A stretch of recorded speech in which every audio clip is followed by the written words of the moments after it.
Hello and welcome to the 27 Minutes of Heaven we call the D1 Baseball Podcast. I am your host, Michael Patrick Rooney III. Today's episode brought to us by our good friends at Wilson. If you're in Omaha this week for the College World Series, you have to get over to the Village next to the stadium, visit the Omaha Experience. Again, it's right across from the ballpark. You'll find Evo Shield, Louisville Slugger, DeMarini, Wilson, all under one roof. Limited edition gloves, bats, gear, and more. It's available only during the Men's College World Series. The Village is awesome. Again, it's right next to the stadium in right field, and have that Omaha experience with Wilson. The swag over there is just immaculate. Today, I am joined by three of the great content specialists in the sport of college baseball: Kendall J. Rogers, Joseph J. Healy, and Daron J. Vaught. Your middle name starts with a J now, DV, since you have joined us. Gentlemen, good morning. Happy Father's Day. How we doing, boys? We're doing well. It's good to have Daron in the Thunderdome. Yeah, that's right. Yeah, happy to be here. Happy to be here. J, by the way, just one letter off. Actual middle initial is K, but we'll roll with it. J. K as in Kevin. K as in Kurt. As in Kirk, Captain Kirk. Oh, wow. And any Star Trek theme there, or just a happy coincidence? No, my dad's not that big of a nerd. He's a meathead. I love that. Fair enough. Very good. All right, so I'm already off to a bad start. Didn't start my clock properly, but luckily we're doing this on the computer today, and I've got a stopwatch right up there that I can look at. Pat James in the background, the great Pat the Stat. Nod your head up and down if that live clock up there, that I can use that, right? Okay, cool. That is nodding for the listeners. That's right. That's great. That's great podcasting right there. So, happy Father's Day. I for our ACC show today, I got to submit a picture of me and my dad, which was so fun. I love getting to do that every single year. So, yeah. Well, I go ahead. Happy Father's Day from Kendall and 3 childless men. Yes, that's right. That's right. Yeah, I just tweeted this out, but yeah, happy Father's Day to my dad. If it wasn't for me going to college baseball games as a kid, I grew up going to a lot of A&M games as a kid. I kind of fell in love with the sport, but just, it's the same way everybody falls in love with college baseball, right? The atmospheres and things like that. And back in the mid-'90s, late '90s, it was peak atmosphere at A&M, back in the day under Mark Johnson. And I kind of fell in love with the sport. And I get to talk to you knuckleheads and call it a job. So if not for my dad taking me to those games as a kid, I would not probably be doing this. Kendall, did your dad have did he get frustrated by coaches or frustrated by umpires, or do you have a favorite player? Like, what was his kind of niche? Not really. He's pretty laid back on this stuff. I will give you a very, very quick story. We can hop into this because I promise everybody doesn't want to hear this. But so, true story. You can ask Frank Anderson. So, true story. But back when I was like 11 and 12 years old, 13 years old, I would go to A&M games, and I would sit behind the visiting dugout and heckle coaches. Well, nice. Frank Anderson remembers when he was at Texas Tech, me leaning over the dugout and yelling at him during a pitching change. And like to this day, him and I have an awesome relationship because it's like, man, I knew like you were going to do this from like the day that you were like heckling me as like a 13-year-old. So imagine being like Frank and like knowing me now with like 2 children, a 12 and 10-year-old. And then he knew me when I was like 12 and 13, like yelling at him during a pitching change. So yeah, it's a small world, man. So that's awesome. I'm blessed. I love that. I remember watching Sunday night baseball or college baseball on Sunday nights on ESPN in the 80s with my dad. So yeah, so great. Boys, awesome. Yeah, it was cool. I remember randomly Notre Dame played Houston one Sunday night in the. ESPN used to have a national game of the week, right? Yeah, that was it. Back it was in the Sunday day. Night. Yeah. It was before Sunday Night Baseball was MLB. So really cool. All right, boys, let's do let's talk about what's happened. We'll preview the games in a second. So we yesterday, again, we've had 4 games. 3 have been walk-offs, which means literally the last pitch of the game dictates the game. And then we had a game last night, A&M versus Florida, where the last pitch of the game was, the game was on the line. Florida was threatening. And we just haven't had incredible drama. You couldn't, if it was a blank check, I don't think you would order this much drama. You wouldn't be this greedy, right? It's been that amazing. TV, let me kick it off with you. Give me some reactions from yesterday. You could pick either game. Yeah, I think mine is. I don't know that this was necessarily the case, but it kind of felt like it coming into Omaha that A&M, because of their injuries, was maybe a little bit slept on. My main take, they're still really good. I mean, no Sadeo, no Montgomery, like they could still for sure win this whole thing.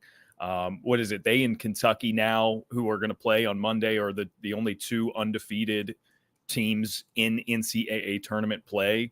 I mean, A&M is they're a force, right? So I think that was a big takeaway for me is I think we maybe put a little bit much of our stock into the injuries of Montgomery and Sadeo, because again, they're scary either way, with or without those guys.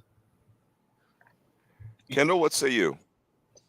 Yeah, just kind of building off of what Daron said about A&M. One thing that's kind of funny, kind of looking back to last night, is we talked on the preview pod about Braden Montgomery's not having him healthy and not having him available, how it affects him offensively. But I kind of pointed out how it affects him defensively. Well, Jason Lavalette has something else to say about that, because last night he made the best play of the College World Series so far about getting his hand up against the wall, scaling the wall, and robbing that home run. So obviously that was defense was not an issue in right field last night.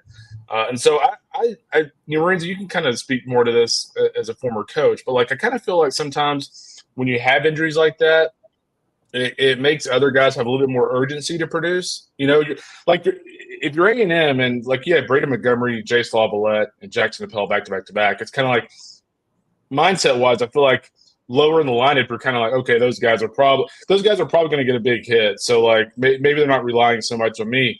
Now it's like if you're Hayden Schott, Ted Burton, Caden Sorrell, you're like, okay, I've really got to do something because we don't have Braden Montgomery. So I almost feel like it makes you a little bit more locked in. I don't disagree with that. And, it provides more opportunity for guys, like you said, different spots in the order that players react. Yeah. I know we all, as coaches, we all want hitters to just, hey, you're in the lineup. Who cares where you're hitting? Just have good at bats. We all want players to think like that. They don't. They think different. Like if you hit me first, my brain reacts to that. If you hit me third, my brain reacts to that. And I'm with you, Kendall. It's interesting how and the College World Series is so famous for it presents different scenarios than the regular season presents, and then different players looking at you, Michael Roth, do different things and change our perception of them forever. Yeah, and two quick things too. Florida, I give them a lot of credit. They're late in the game. I mean, they got some really good swings off Evan Ashenbeck. I think we're all on the edge of our seat at the very end there. I think I kind of expected Florida to get a big hit in that situation. But, I don't think Florida's done. I think if Cash can give them a solid start, I thought the way they played at the very end of that game, I mean, A&M was I felt like was holding on for dear life. I think if that game went into extras, I think Florida wins that game. So I like the way Florida played at the very end. Obviously, too many strikeouts as a whole. In the first game earlier in the day, I just continue to be really impressed with Kentucky. I know Joe has seen them in person several times. I only saw them in person in Hoover. But, man, that's just – their team as a whole, they're not just littered with absolute just superstars, right? But they're just a really, really good baseball team. They're a sum of all their parts baseball team. Everything about them is really solid. Trey Puzar threw really well. They make great defensive plays. Their offense, Ryan Nicholson, he's not hitting in a 3-hole, but he's producing power, big time power in the middle of that lineup. Mitchell Daly's making defensive plays. He's hitting home runs. It's just every single player on that roster has a role. And right now, they're succeeding in those roles. Well said. Joseph, what say you? Yeah, I mean, Kentucky's the best example I can remember in recent memory of just that everyone is super committed to knowing what they do and what they're supposed to do and how they do it. And, even guys that, James McCoy is having a tough year at the plate, right? But they keep running him out there for stuff like yesterday where I forget exactly where in the game it was, but potential run scoring play for NC State, a ball's hit in the corner and he goes and gets it real quick and has a cannon for an arm and gets it back in enough time to hold a runner at third base. So, there's a million with Kentucky micro examples within a game of that kind of stuff like we don't get to hear what Devin Burke says to the pitchers, but by all accounts, like that dude is elite at knowing exactly what to say to his pitchers at any given time. So yeah, he's hitting 250, but like also he brings a lot of value that way. And so Kentucky continues to just roll with everybody doing a little bit, nobody having to do too much, right? And then in the night game, my biggest thing is A&M was right on schedule on the mound. Lampkin was excellent for 3. Cortez came on and was largely excellent for 3 innings. And then Aschenbeck came on and was great for his 3 innings. And now you're in a situation with A&M that you successfully held Prager for the game Monday night.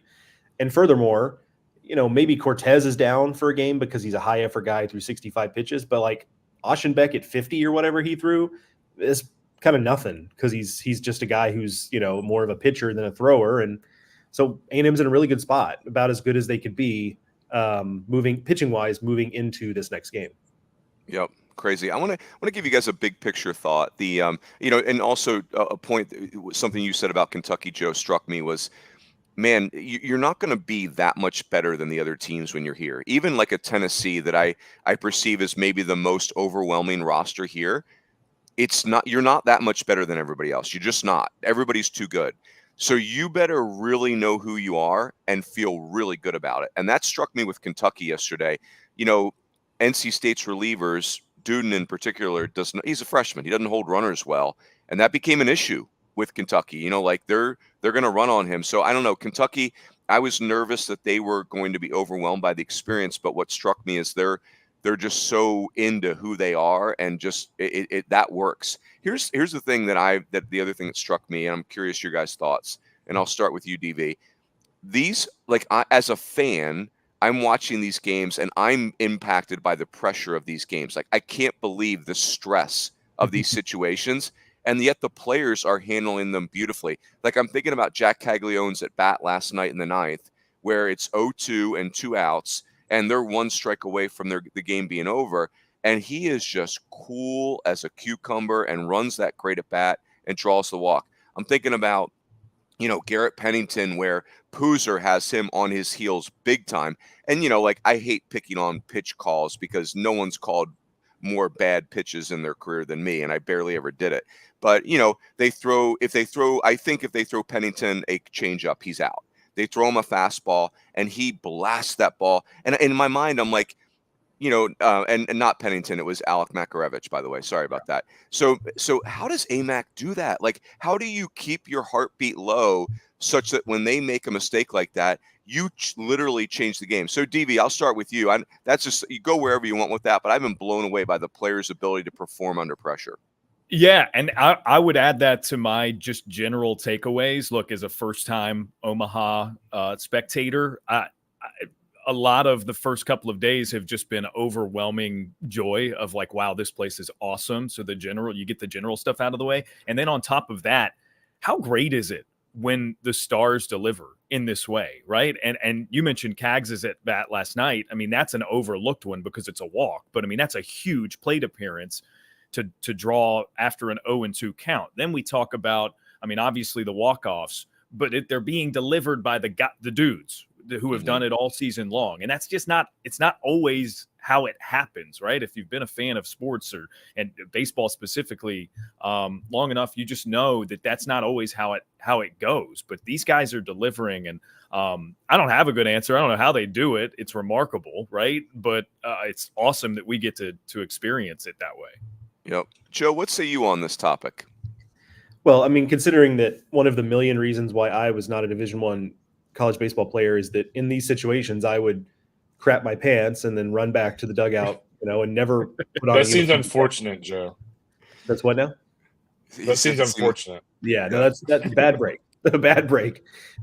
It's why these guys are where they are, right? I mean, that's what, to me, that's what kind of separates the guys who have ability and then the guys who play at a high level in situations like this is how do you handle those moments, right? And with the games we've had so far, like clearly they are handling them well.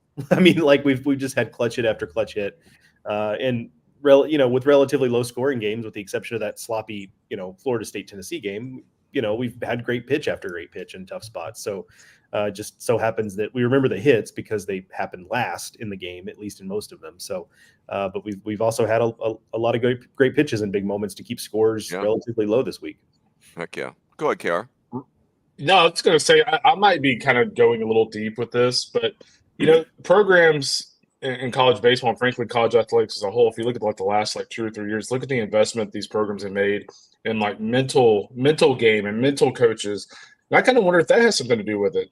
Mm-hmm. Like if you notice hitters when they step out of the box now, they're all, you can see the kind of the clock in their head. It's 1, 2, 3, deep breath, get back in the box, and almost kind of wonder if like maybe that is helping some of these elite guys and these elite programs at this level. I would agree with that. And, Fullerton, who was like legendary for overperforming in the postseason back in the day, they were in my opinion, or to my knowledge, they were the first school that was working with Ken Revisa, who was from Orange County. And, we were all mystified, like, how does Fullerton come out here with all these players? We have no idea who they are and thrive. And so I'm with you. So let me ask you guys one more big picture question, and then we'll get to today's games. Sure. I catch myself watching these games and my brain is going here. What does it take to win the national title? Like as players and coaches, you're taught to stay in the moment and, win the next pitch, etc. I don't know what I'm calling myself. No, I know what I am. I'm a content specialist. As a content specialist, my brain can go wherever it wants. Like I could be a hot mess in between my ears. And so I catch myself thinking, like, I'm watching Florida State lose and I'm saying, I don't see anything wrong fundamentally with Florida State. Next time Link Jarrett's here, he needs to have a deeper bullpen. That's and that's not a style thing. Like every coach here wants to have a deeper bullpen, right? So, like, are you guys having any thoughts? Are you still undecided around, like, what does it take to win the College World Series in Omaha at Charles Schwab Field with the conditions and the pressure and the days off? Is anything swaying you, Kendall, or do you still feel like, hey, you just have to have a great team and play good? I mean, if you look at the walk-offs, I mean, honestly, this sounds like a very lazy answer, but once you get to Omaha, a lot of it, frankly, is luck. You know what I kind of feel like? I feel like North Carolina, Kentucky, A&M look like teams of destiny, and I feel like Tennessee just looks kind of like the juggernaut, right? Like when Tennessee got mad the other night, they're like, you know what, we're just taking this game over. And like they don't look like a team of destiny to me. They just look like a really good baseball team. Where those other 3 teams, to me, it's like everything just seems to be coming up to them.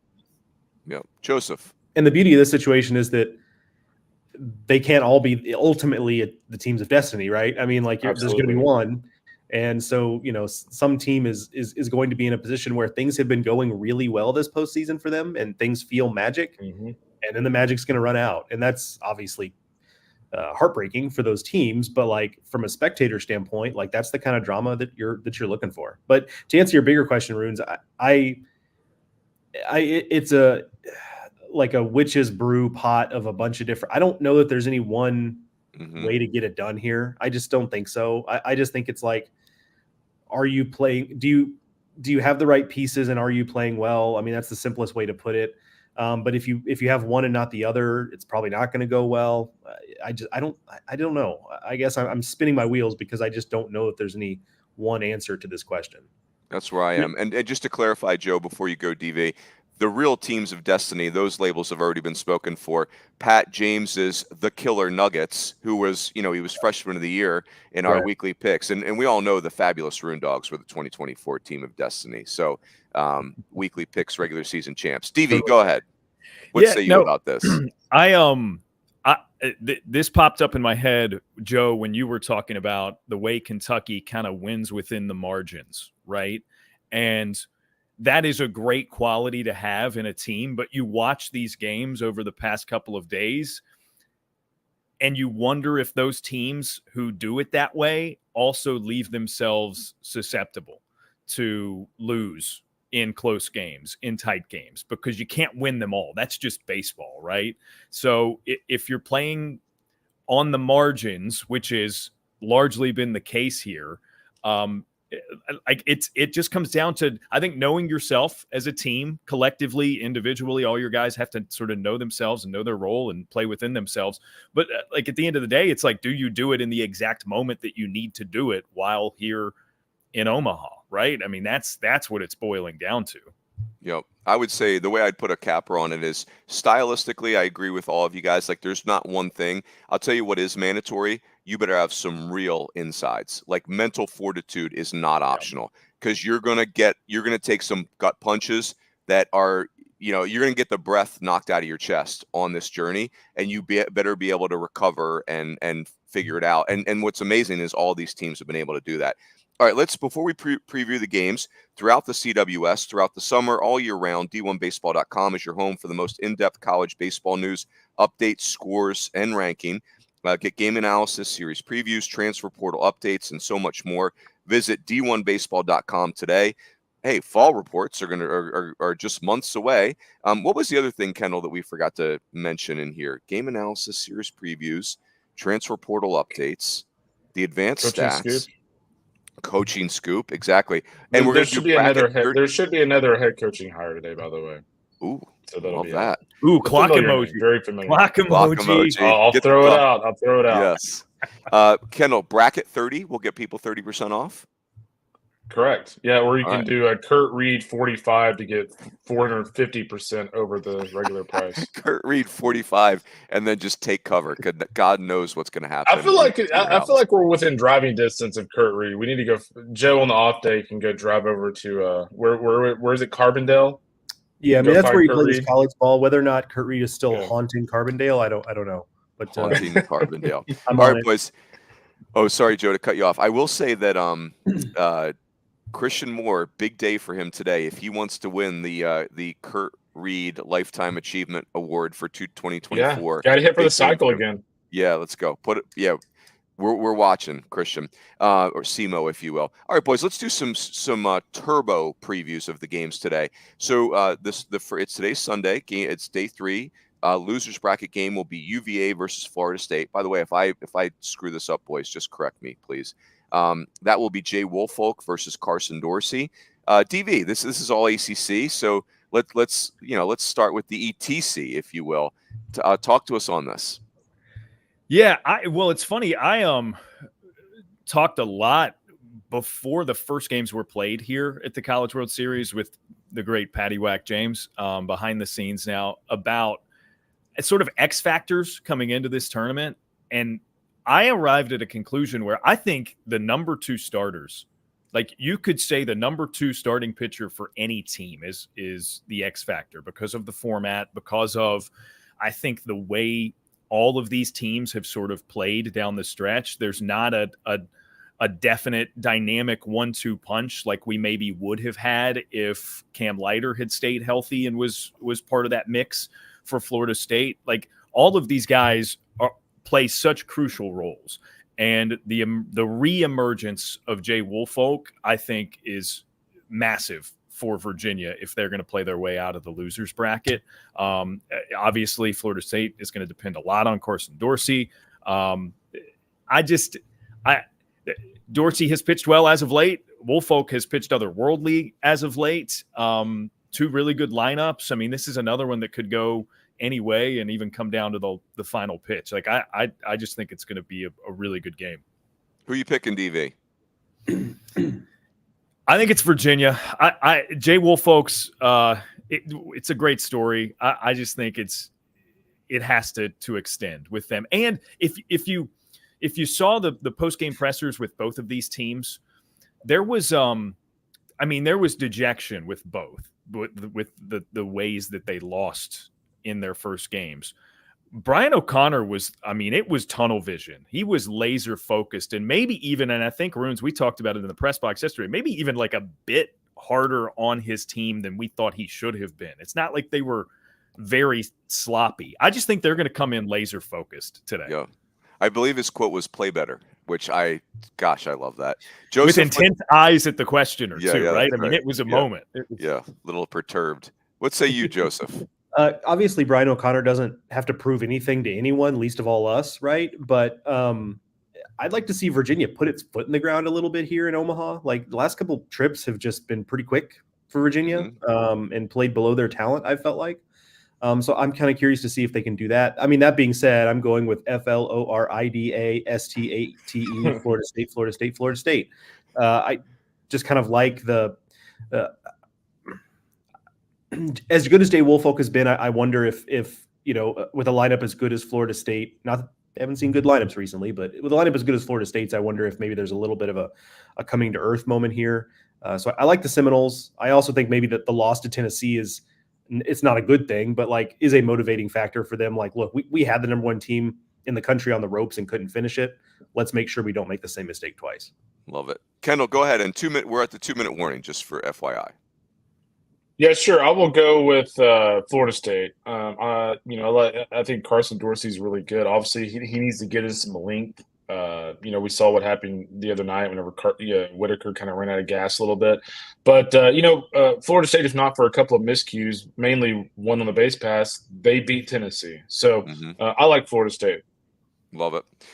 Boys, before we do the Vols and UNC, hear more from D1 Baseball with the D1 Baseball podcast all year round. It's myself, Kendall, Aaron Fitt, Joe Healy. We're breaking down teams, talking with coaches, keeping you updated on all things college baseball. Plus, hear exclusive SEC content with the Highway to Hoover podcast, the great Joe Healy, Mark Etheridge, ACC content with ACC baseball, etc. Or the ETC, as the cool kids like to say it. By the way, I just got better. All the oddities in college baseball are also in the mix with the Shock Factor podcast.